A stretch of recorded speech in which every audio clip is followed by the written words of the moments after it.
mecanismo fisiopatológico por el cual el Helicobacter pylori produce ácido, ¿no? Eso es una cosa importante en el sentido de evaluar estas relaciones.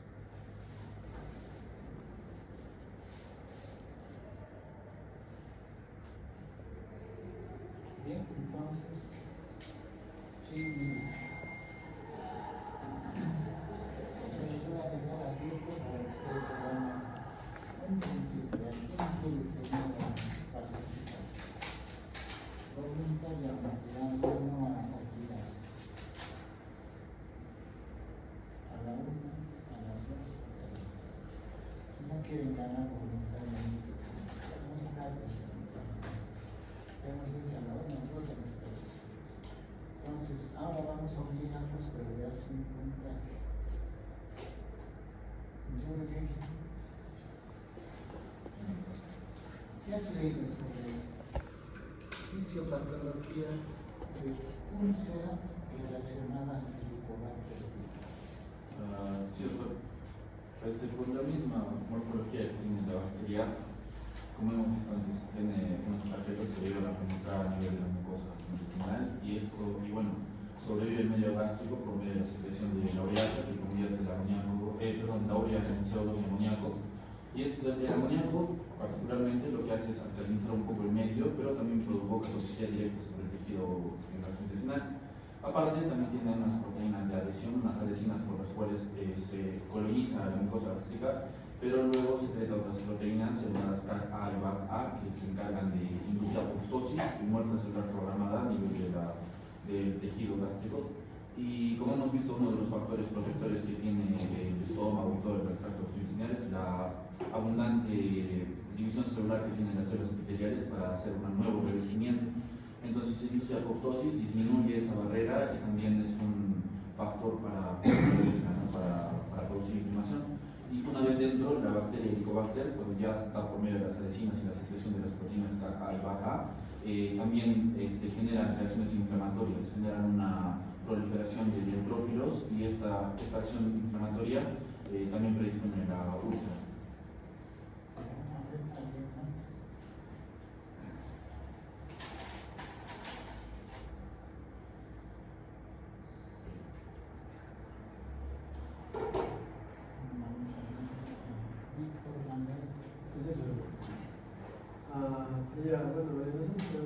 Algo más, ampliando a eso. Sí, bueno, el Helicobacter pylori es una bacteria que dice la forma nosotros hacemos un tema de gastritis, pues nos predisponiendo a formar gastritis crónica. Y al momento de generar gastritis crónica, pues genera acidificación, ¿no? Y como tal vez había una lesión de células D que genera somatostatina y pues que son inhibidores de la secreción de ácido clorhídrico, ¿no? Y pues nosotros debemos tener en cuenta que el ácido clorhídrico es un factor o un agente agresivo para la generación, ¿no? de una úlcera. Y pues bueno, al momento de que se pierde las células que secretan somatostatina, pues va a haber una disminución como se dice, del estimulante inhibitorio y va a haber un predominio del estimulante excitatorio como es la gastrina y pues como ello generar todo un circuito. Más o menos algo, pero un poco que se confunde, se ha enredado con las palabras. Bien, vuestro compañero Julian ha dicho algo que ya lo conocíamos, ¿no? De cómo la bacteria coloniza el estómago por una serie de elementos o factores de virulencia que tiene el Helicobacter. Y sabemos que sus cualidades, entre otras, es producir una citotoxina cesarina que es el que induce una respuesta inflamatoria. Produce por ese dato gastritis. Tu otro compañero menciona que tiene que ver con la producción de ácido, ¿no? Que el Helicobacter pylori induciría que el estómago infectado produzca mayor cantidad de ácido que lo normal. Y entonces trae a colación un término que es importante, conocido desde hace muchos años atrás, en donde ese señor Short, un cirujano de época de 1910 más o menos, o sea, debe estar muerto, creó una frase que se ha mantenido en el tiempo, que no hay úlcera sin ácido. O sea, ¿qué significa eso, que no hay úlcera sin ácido? Y la úlcera va a ser dependiente del ácido. Que el ácido clorhídrico probablemente sea un factor relevante. ¿Ya? Y esto se mantuvo hasta el año 1982, en donde la medicina relacionada a la úlcera manifestaba que la úlcera es producida esencialmente por el ácido, además de otras causas. Pero el año 82, con su publicación el año 84 en la revista Lancet, cambia ese paradigma. Ya no se considera al ácido como el principal agente. Tal vez el mediador, pero no el principal agente.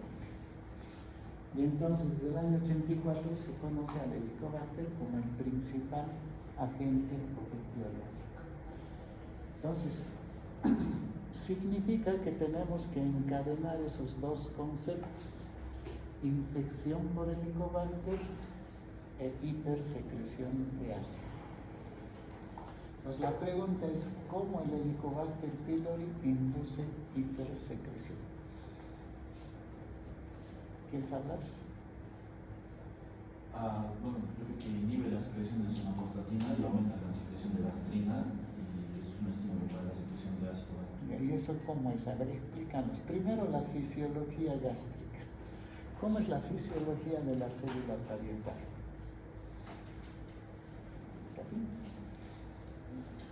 O sea, ¿cómo funciona normalmente la célula parietal? Muerta. ¿Cómo funciona? Primeramente se sintetiza gastrina y la gastrina va a estimular a que se produzca ácido clorhídrico. Posterior a eso se va a producir por las células de somatostatina y esto va a inhibir la producción de ácido clorhídrico. Muy sencillo, eso lo hace un estudiante de quinto año de secundaria. Ustedes son estudiantes de medicina, tienen que saber más. O sea, lo que hay está bien, pero muy pobre, digamos, ¿no? O sea, falta más conceptos. ¿Alguien quiere ganarse un punto que me desarrolle la fisiología de la secreción ácida, que es la fisiología de la célula parietal?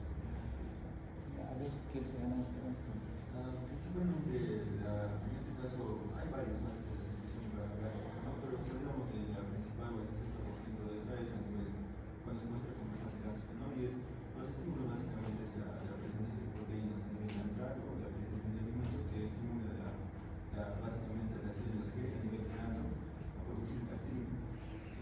Pero no solo es un único estímulo, ¿no? Porque también está la parte de la acetilcolina, la parte del sistema nervioso parasimpático.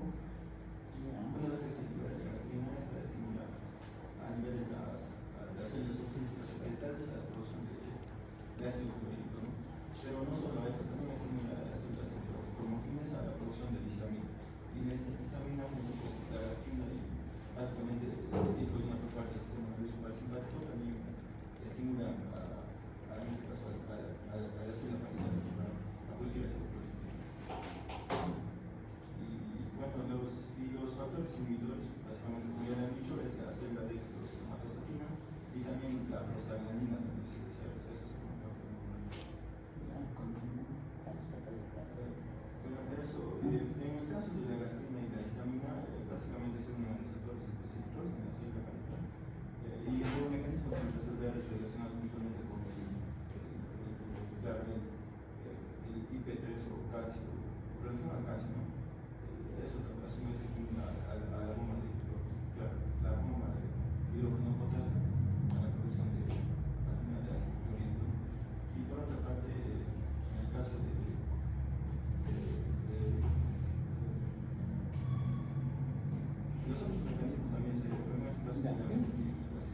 tiene el concepto. Algunas cositas que le faltan, pero en general sí tiene el concepto.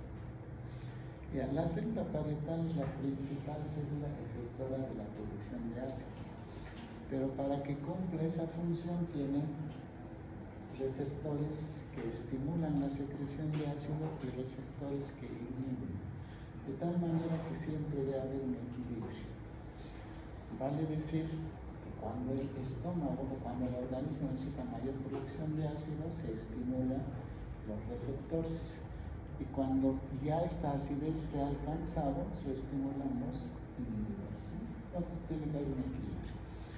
Y los receptores de estimulación son básicamente conocidos como la acetilcolina, a través de receptores muscarínicos. ¿De qué tipo?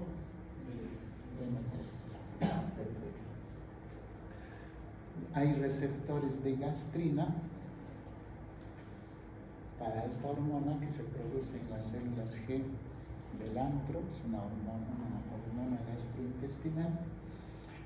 Es uno de los más potentes estimuladores de la secreción de ácido, y la otra es los receptores H2 de histamina a través de las células SL, que se llama enterocromafin-like. Cada una responde pues a ciertos estímulos. Por ejemplo, lo de acetilcolina tiene que ver básicamente con el sistema nervioso. Entonces, cuando ves un plato de lechón, por ejemplo, y te gusta el lechón, entonces, ¿qué haces? Se activa la fase cefálica. Se activa la fase cefálica mediada fundamentalmente por la acetilcolina. Ustedes han dicho, se me hace agua a la boca, saliva, se está activando eso. Te comiste el lechón. Llega ese alimento al intestino, al estómago, ¿qué se activa? La fase gástrica.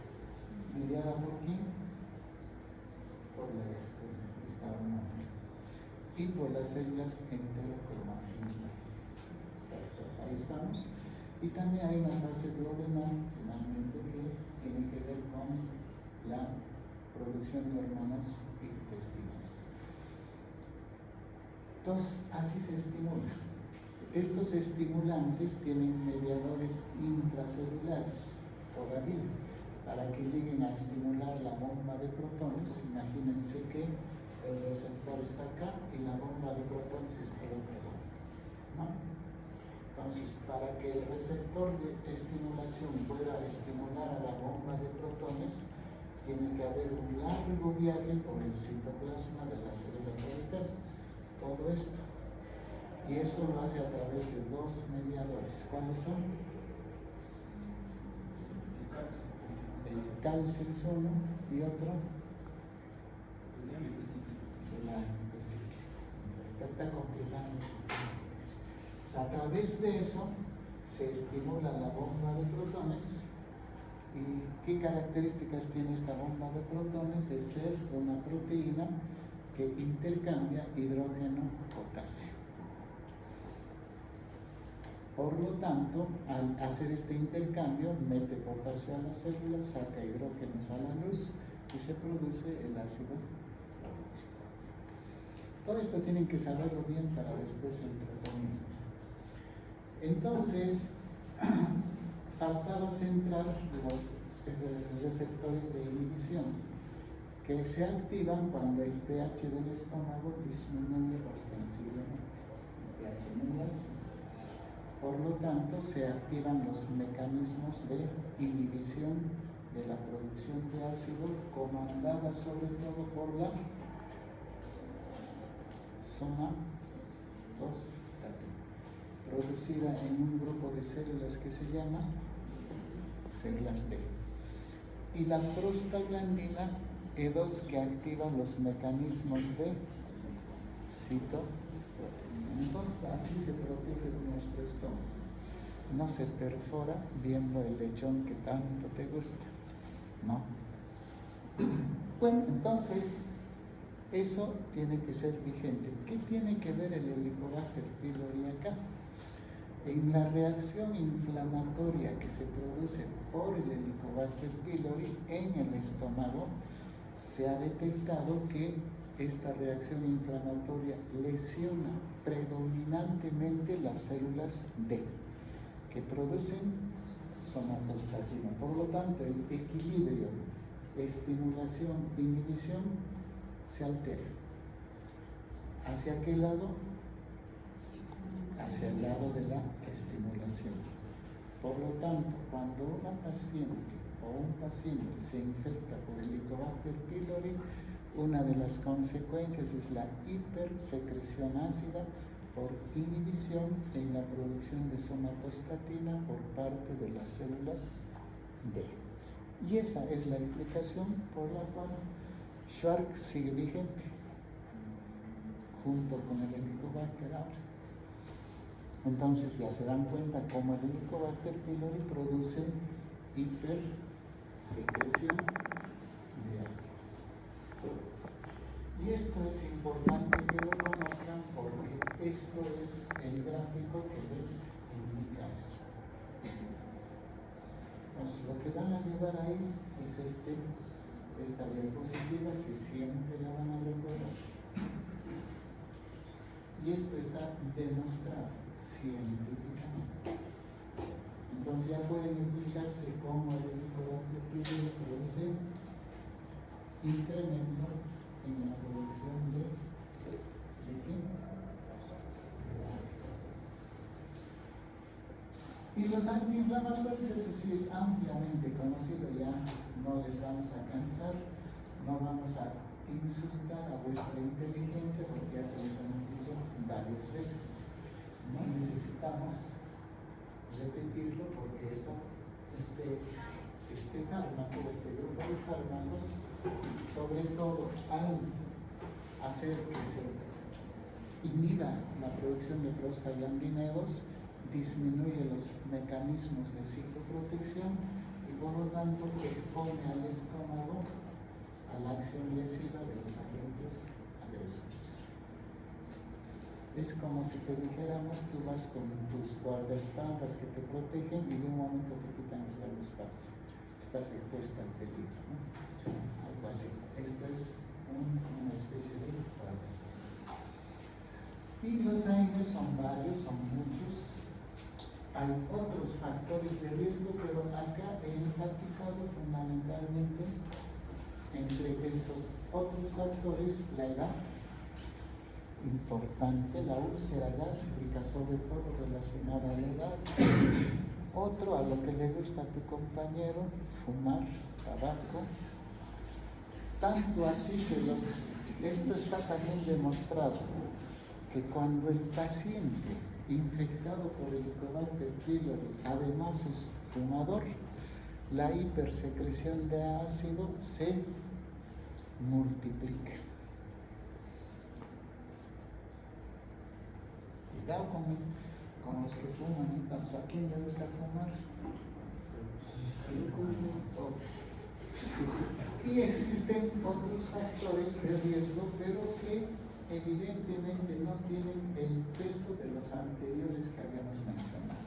Alégrense, el alcohol, si bien es cierto es un factor de riesgo, no tiene una demostración tácita por la cual se produzca alegría. La dieta opípara, por ejemplo, el lechón, el mangú, su chiriucho. ¿Qué más te gusta comer? Todas esas cosas. También dicen, pero no está tácitamente demostrado, así que pueden seguir comiendo esos alimentos, pero sin excesos. Los factores psicológicos, si bien es cierto, están claramente relacionados, pero tampoco hay una demostración real por la cual uno pueda demostrar que el estrés, la tensión psicológica, estén relacionados a eso. Comorbilidades, trasplante de órganos también. Esto tal vez de comorbilidades, sí. Por ejemplo, los pacientes cirróticos tienen mayor predisposición a tener úlcera que otros grupos de pacientes. Bien, Entonces recordemos, agentes etiológicos importantes, Edad, 75. ¿quiénes? Edad y el tabaco. No, el helicobacter y los aedes. El helicobacter a través de producir hipersecreción ácida, que es otra cosa. Y otros factores, dentro de ellos los más relevantes, edad y tamaño. Y no olvidarse de los otros condicionantes. Bien, eso es lo que nos había dicho vuestra compañera, la diferencia entre erosión y úlcera, eso ya lo recordamos. Y el cuadro clínico. El cuadro clínico es muy sencillo, realmente es fácil diagnosticar úlcera porque el principal síntoma es el síndrome ulceroso, que ustedes lo han repetido cuando han hecho su curso de semiología, por lo tanto ya no lo vamos a repetir. ¿Cuáles son las características del síndrome ulceroso? Tienen varias características, pero su principal síntoma es el dolor. Y ese dolor abdominal tiene características claramente definidas que cuando uno hace una anamnesis, uno dice, es muy probable que tenga úlcera.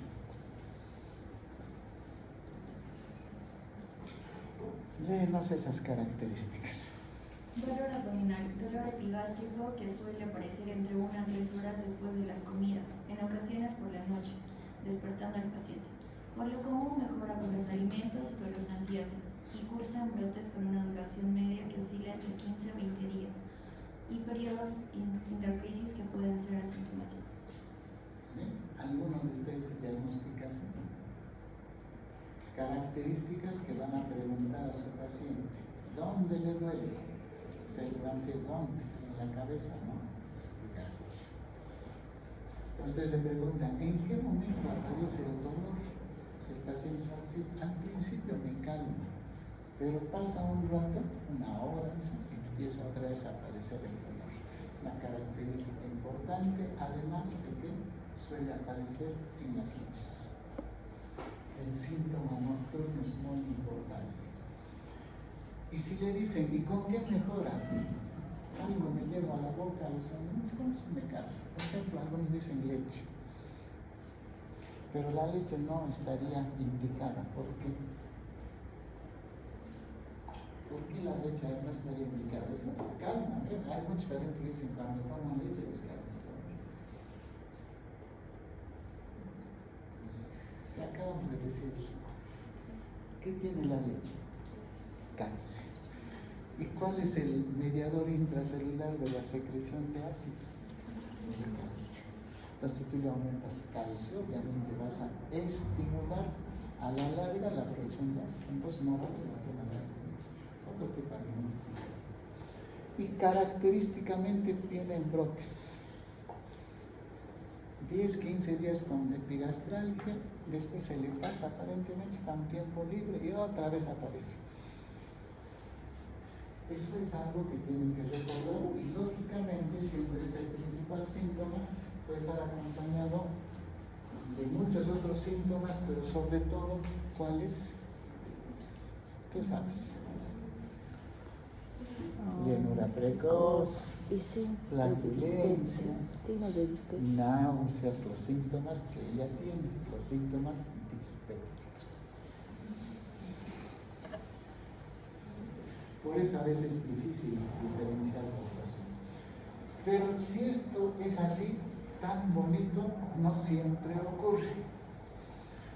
A veces el dolor se localiza en los hipocondrios, ya los malogrotores. El doctor me ha hecho en el epigastrio, no siempre. Y entonces el paciente les puede decir, me duele acá. Entonces ustedes sospecharían vesícula. Pero también sospechen estómago. Bien, entonces, esta es la característica habitual. Como ustedes no van a ser gastroenterólogos, entonces con que sepan lo básico sería fundamental.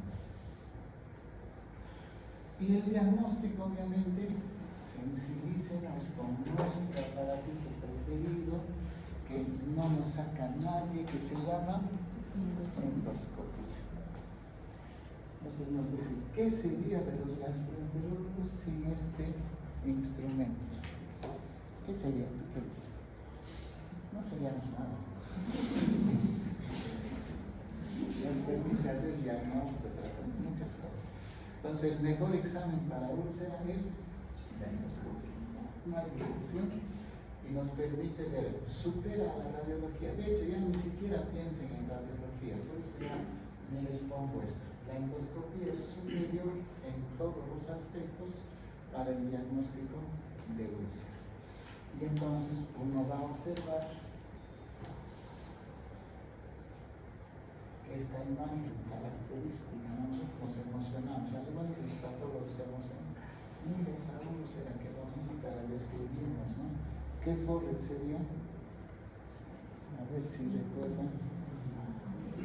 Sin estigma, está clarito, blanquita la úlcera. Tienen que recordar porque tienen que hacer el examen. Entonces, si es así, la endoscopia es insuperable. Y lógicamente, como el Helicobacter pylori es un agente importante, tenemos que hacer la detección del Helicobacter, que ya lo saben felizmente, ¿no? Entonces no lo vamos a repetir tampoco porque sabemos que hay una serie de tests que nos permiten estudiar el Helicobacter. Pero acá hay una cosita que lo he pasado rápido, pero no era porque me la olvidado, sino que es a propósito. Porque si bien es cierto el Helicobacter es un agente importante, hay úlcera, no Helicobacter, no hay. Y eso se da sobre todo en la gástrica. Entonces, si bien es cierto, yo les estoy enseñando, el Helicobacter es un agente importantísimo en la úlcera, pero en úlcera gástrica es menos. ¿Cuánto menos? 20%. Que en la úlcera gástrica sí, agente importante, pero en la gástrica. Entonces, no se lleven a la casa la idea de que el Helicobacter pylori es el único. Y es igual en todos los casos, ¿no? Hay diferencias. Sí. Si bien es cierto lo que les he dicho en la duodenal, sí es un agente claramente importante, pero en la gástrica no lo es tanto.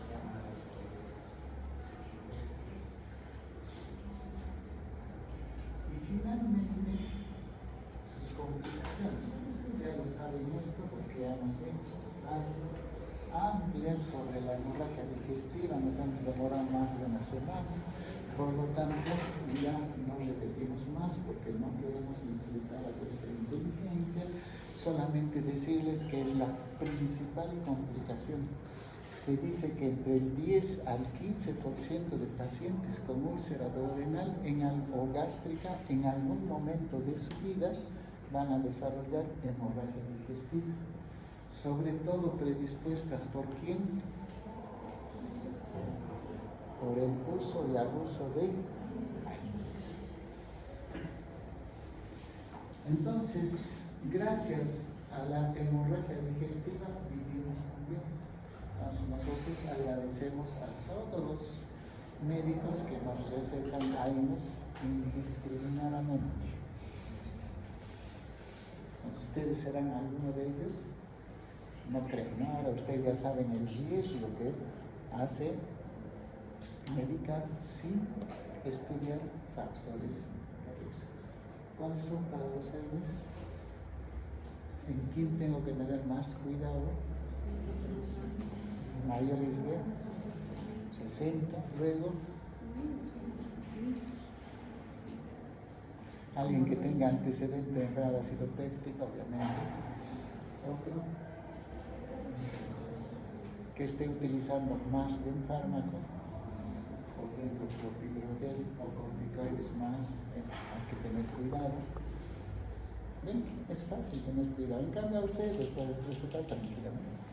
Porque no tienes comorbilidad, no tienes.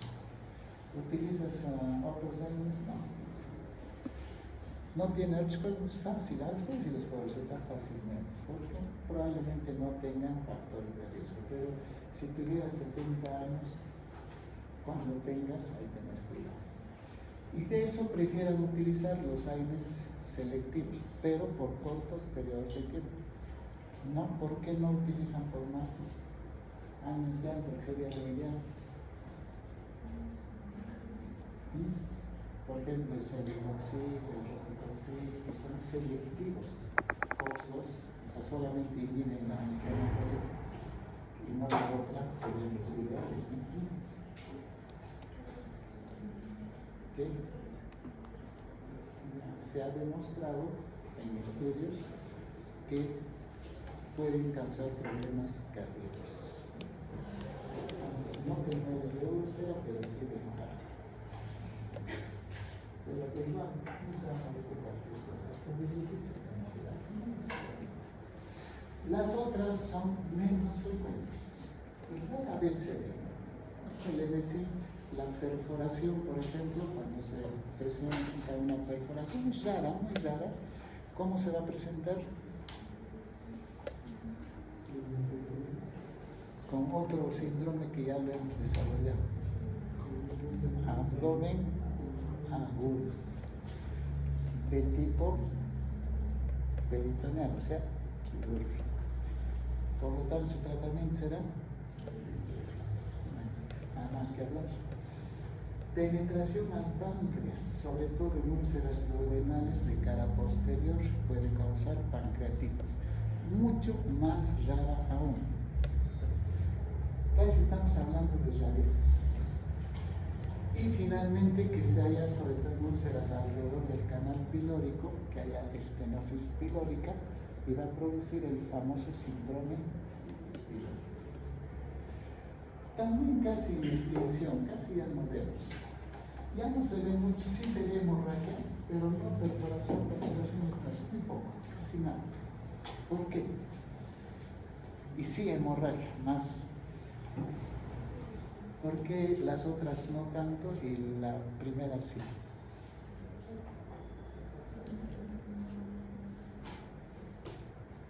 El adelanto tecnológico de los métodos de diagnóstico y de las medidas terapéuticas. Antes, hace 40 años no había endoscopios como los que tenemos ahora. Ahora incluso hay endoscopía con inteligencia artificial. Es decir, que nos permite ver, nos marca la máquina, nos marca con unos puntitos donde está la lesión. O sea, nosotros ni lo vemos, por ahí nos marcan, acusamos la mirada. Hay maravillas, solo que eso cuesta un montón de plata. Creo que está por los $300,000 endoscopios con inteligencia artificial. Pero ya no necesita ser gastroenteróloga para eso. Te facilitó antes, ¿no? Probablemente el futuro de la gastroenterología sea que ya no vamos a estar aprendiendo tanto endoscopia, y la inteligencia artificial me va a ayudar. Bien, adelantos tecnológicos y adelanto terapéutico. La aparición de los bloqueadores de la bomba de protones han mejorado enormemente el pronóstico de estos pacientes. Antes no había, había máximo la ranitidina, el hidroxiapatita, se complicaban más, ahora ya no. Y la tercera es que, ¿cómo va el hábito de fumar en la población? Por toda la propaganda, todos sus factores de riesgo están mejorando, por eso cada vez se complican esas, pero la hemorragia sí, ¿por qué? Porque cada vez más consumo de aires. Felizmente para nosotros, no fíjense, no tendríamos pacientes. Entonces sigan recetando aires, por favor. Se los suplicamos. A la farmacia cuando le decimos, sí, denles todos no problemas, sino de dónde va a salir el pacientito para nosotros. Bien, esa es la bomba de protones que nuestro compañero Rodrigo, la fisiología de la secreción gástrica, que nuestro compañero ha descrito brillantemente, por eso se va a dar su puntito. Porque eso es importante que sepan. Si el ácido es desde hace tiempo reconocido como el principal agente agresor, ¿qué debo hacer? Suprimirlo, ¿no? Pues todas son las estrategias. La 1 y 2 es para la historia nomás, para confundirlos un poquito, así que ni siquiera no se preocupen de eso. La 3 sí es importante, porque actualmente es el tratamiento de elección y tenemos 2 grupos de fármacos. ¿Cuáles? En el 3. Los inhibidores de la bomba de protones y los bloqueadores. O sea, los inhibidores y los otros, ya, eso se llama IBPs, IBPs, los norteamericanos de IBP, pero se llama IBP. Y el otro grupo reciente, hace poquito, bloqueadores ácido competitivos de potasio, que se llaman los PCAPs. Entonces, 2 grupos. Antes había uno solo, IBPs, ahora hay 2. Cuando ustedes sean médicos profesionales, de repente habrá unos más, no sé. Entonces ustedes van a estar enseñando, por ejemplo, esto, pues, a nosotros nos han enseñado en la vida, ¿no? Estas cosas. Cuando ustedes estén enseñando a sus alumnos de acá 20 años, 30 años, van a parecer una larga lista, va a decir, no sé, el doctor decía 2 nomás, ahora hay 5. Pero si ustedes se van a quedar con esa diapositiva de hace del nivel anterior, no van a escapar. Entonces esta es la forma en que las 2 nos diferenciamos, ¿no? Los IBP, ¿dónde actúan sobre todo? Hacia el cuerpo. Y nosotros, PCAP, sobre todo al potasio. Y ambos actúan a nivel de la bomba de protones, pero el efector es diferente, o el sitio de daño. Y entonces, a través de esto, conseguimos que la célula parietal no produzca ácido. ¿Y tiene algunos peligros esto? Pues,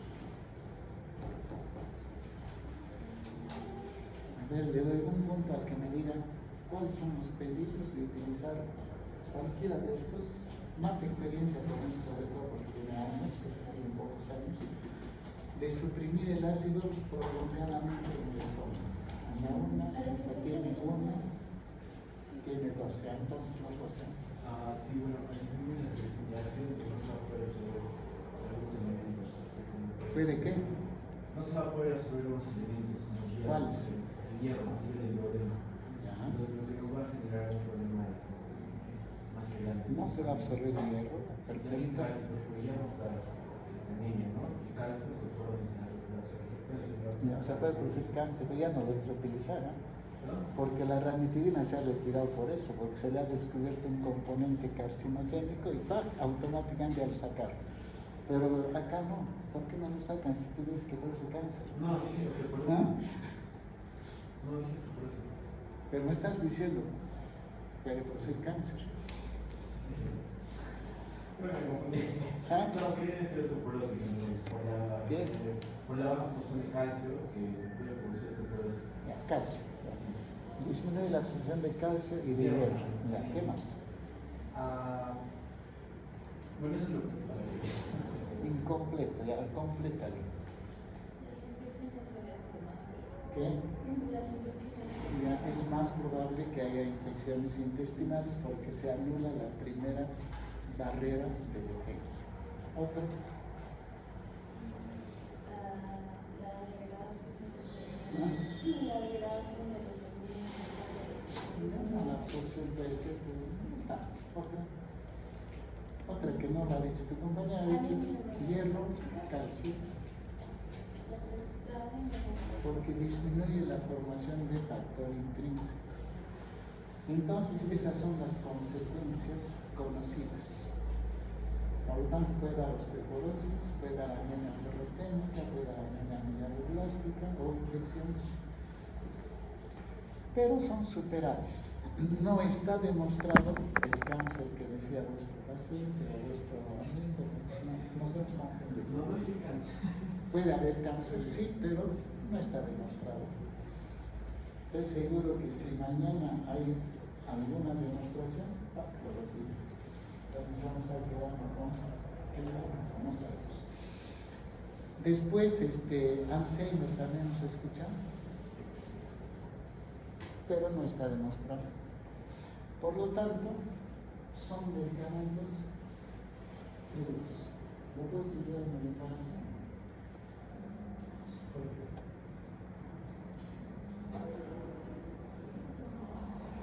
¿Por qué no lo puede usar en el embarazo? Si usted dice que son medicamentos seguros. Ya, ustedes en su curso de farmacología no han hecho fármacos que se pueden utilizar en embarazo clase 1, clase 2, ¿no? Clase 3. Ya, clase 1 son los absolutamente seguros. No hay problema. Clase 3 son los absolutamente inseguros, o sea, no se debe de ninguna manera. Y los clase 2 son los que se pueden dar bajo ciertas condiciones especiales. ¿Dónde se ubicaría el omeprazol?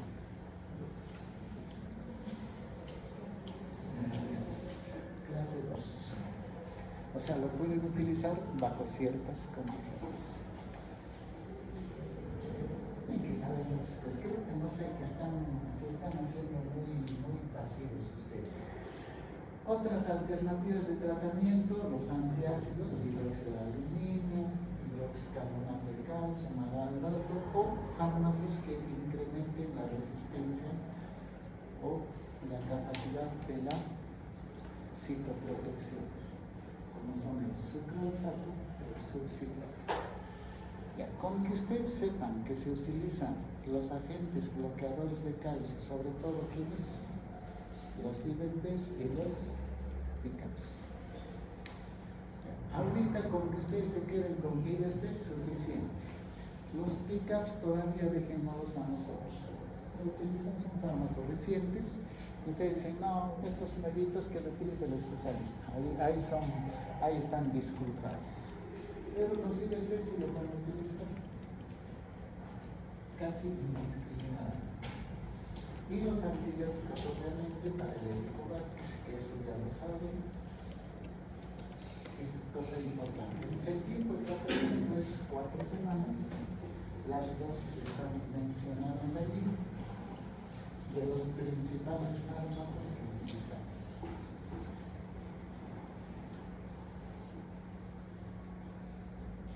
Entonces, ¿quién se ha diagnosticado úlcera? ¿Nadie?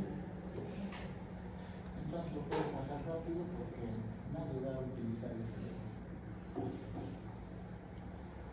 Y entonces esas son las formas de tratamiento que más utilizamos, así asociado al helicobacter en caso de que tuviera, ¿no? En caso de que tuviera el paciente. No siempre se está. ¿Cuántos días de tratamiento por helicobacter? 14 días. La cirugía todavía se da, pero bajo ciertas condiciones. Casi nunca ya operamos a los pacientes. Muy escasos. Perforación, obviamente, hay una indicación absoluta. Hemorragia severa que no se da el tratamiento, pero ya generalmente nosotros tenemos todo el armamentario necesario para operar. Muy pocos vienen a operarse. E igual, como cada caso, el tratamiento médico. ¿Qué significa esto? Escasa confianza al tratamiento. A ver, ¿quién me dice? Un punto.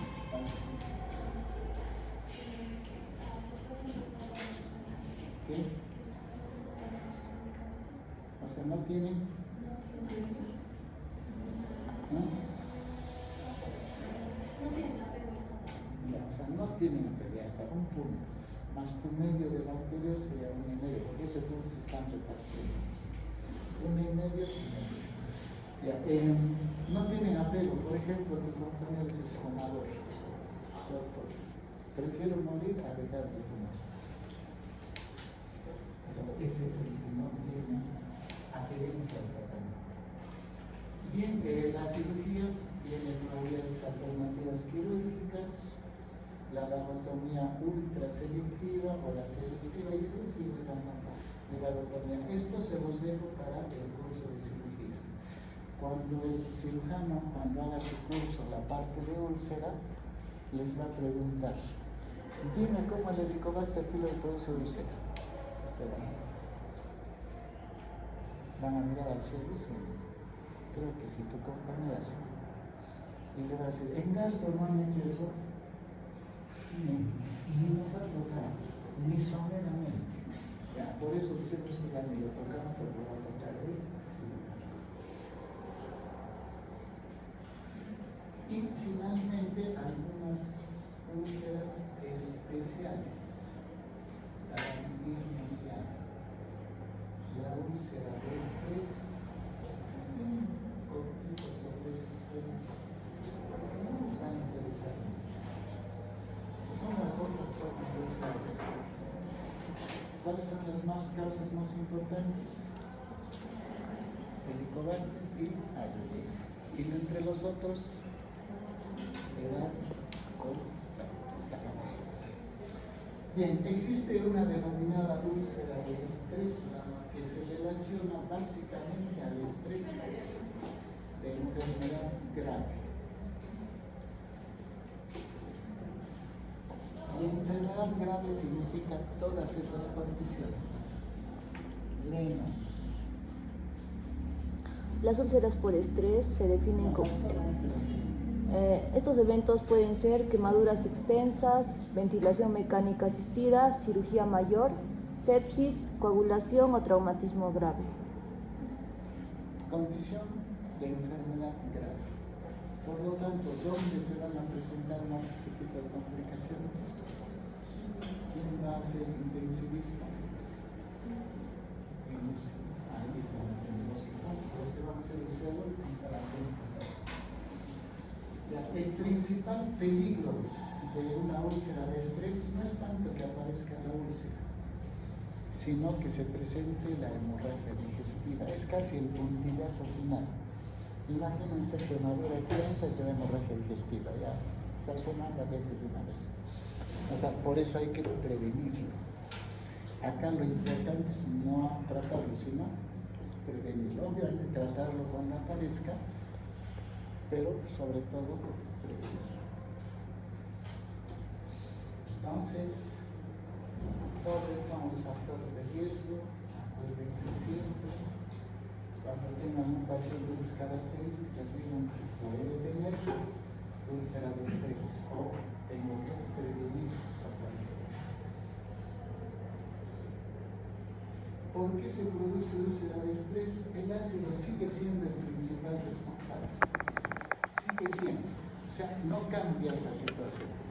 Pero en este caso, ¿por qué el ácido en el entorno de un paciente con enfermedad grave es más dañino?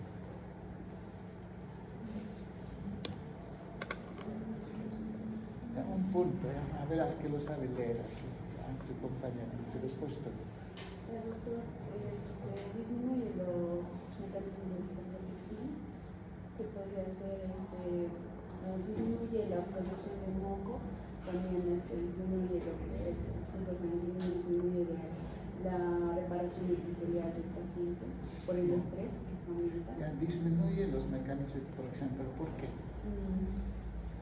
No es por algo, ¿no? No es por algo, sino porque te falta centrar eso. Ya, ahí dice después de primero tú y después tú. En realidad estos pacientes se encuentran en un estado de una bolina alterada, una bolina, entonces hay una redistribución sanguínea del cuerpo, lo que hace que, digamos, en otras los importantes haya una hipoperfusión celular, por ejemplo. Ya, suficiente. Paciente en estado crítico generalmente tiene un estado de hipovolemia relativa. Por lo tanto, por mecanismos de redistribución sanguínea, nuestra circulación, nuestro cuerpo, nuestro organismo hace que la sangre se dirija preferentemente a qué órganos? a los nobles, a la nobleza, ¿no? ¿Quiénes son integrantes de la nobleza? Cerebro, corazón, riñón e hígado. Nosotros también se entraba la nobleza por el hígado. Por eso nos hemos salvado, por eso somos nobles, dice. Ya no son solo los neurólogos y los cardiólogos solos. Entonces, por este mecanismo de redistribución, ciertas partes del organismo quedan con menor aporte de sangre, por lo tanto, menor aporte de oxígeno. Y uno de ellos es nuestro pobre estomaguito. Entonces produce isquemia. Y eso hace que se disminuyan los mecanismos de circulación. Entonces no se daña, eso es importante. Bien, entonces, ¿cómo prevenimos? Fácil, nuestro fármaco favorito. Ya saben cuál es el fármaco favorito. El inhibidor de roja. Ya saben, porque los gastrosolos salen de IBPs, no saben nada más. Porque es un elemento importante, porque el ácido sigue siendo el principal responsable de las lesiones y por lo tanto utilizar IBPs es la importancia tanto en el tratamiento como en la profilaxis. Entonces, entra tu paciente con quemadura intensa, ¿qué le vas a dar? Entre otras cosas, omeprazol. Está hospitalizado por un acné en piso. ¿Le vas a dar o no? No. Ahí es dispendio de recursos. En todos los hospitales está por una neumonía así de la comunidad leve. Por si acaso, dale omeprazol. No está indicado.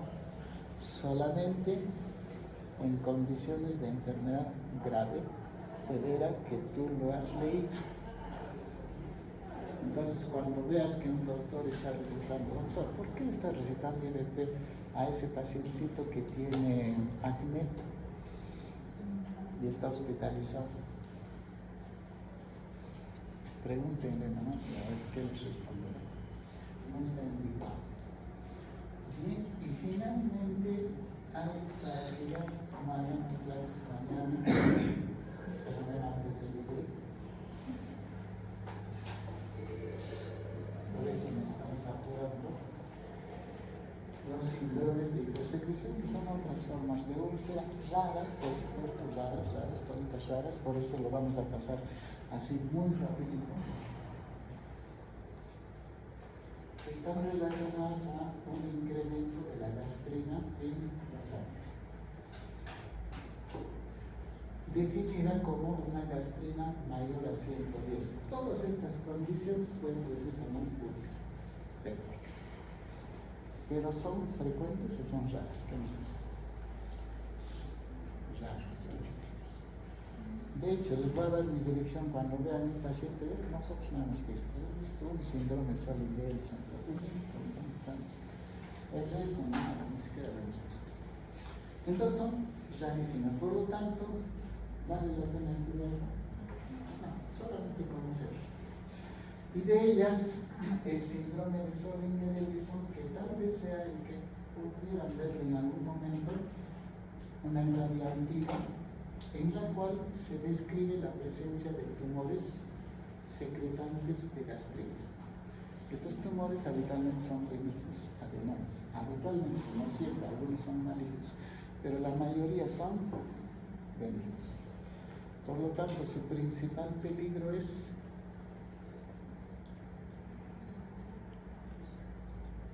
si producen gastrina, que estimulan exageradamente la secreción de ácido. Estos tumores, habitualmente benignos, no siempre, estoy diciendo, algunos son malignos, se localizan en el páncreas, en el estómago, en el hígado, pero sobre todo en el páncreas. Sobre todo. También en el lugar, en ese caso. ¿Y su característica clínica será? ¿Qué creen que producirá este síndrome? Úlcera. Si está produciendo hipersecreción de ácido, úlcera. Solo que en este caso el responsable no es el helicobacter. ¿Quién es el responsable? El adenoma secretante del gastrito. Pero tiene ciertas peculiaridades que hay que enfatizar. Y lo pensarán cuando un paciente ulceroso presenta estos otros síntomas, ustedes dirán, puede ser Solenga-Ellis. ¿Cuáles son esos otros? Un punto y medio. A ver, tu compañera, a ver, ¿cuáles son esos otros? ¿Cómo has levantado la mano antes?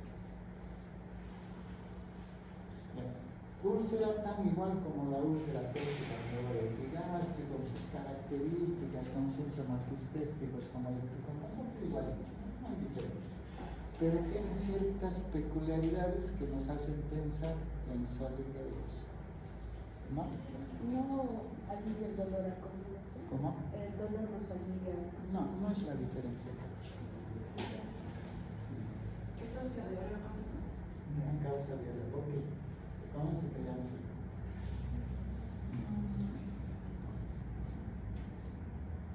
Es cierto, se acompaña de diarrea crónica, pero ¿por qué? No cerró el punto. Porque la gastrina o la hipersecreción ácida, el exceso de ácido en todo el tubo digestivo, hace que se altere la microbiota intestinal. ¿Saben qué es la microbiota, no? ¿O le estoy hablando en chino? Ya lo saben. Y otra, falta la segunda, a ver, todavía tienen punto, al medio punto siquiera, ya no un punto, sino medio. Cuando en la endoscopía le encontramos múltiples úlceras, ya no uno, sino 5, 6, 7, 8, 9, 10. Hacemos la endoscopía, este paciente tiene bastantes úlceras en su estómago y duodeno. ¿Qué vas a sospechar? Y el tratamiento está todas las observaciones, el diagnóstico básicamente es la endoscopia, obviamente, pero lo específico es dosar la gastrina sérica.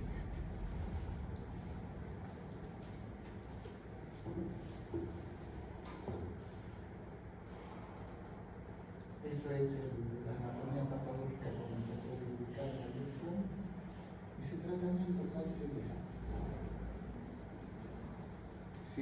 ¿Quirúrgico o no? Si es una adenoma.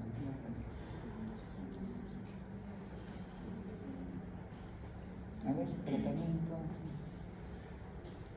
Si nadie me lo dice, quiere decir que no han entendido nada. ¿Cuál es el principal agente agresor? El ácido, nuevamente. Y por lo tanto, ¿qué le voy a dar? Inhibidores. Más sencillo que eso no hay.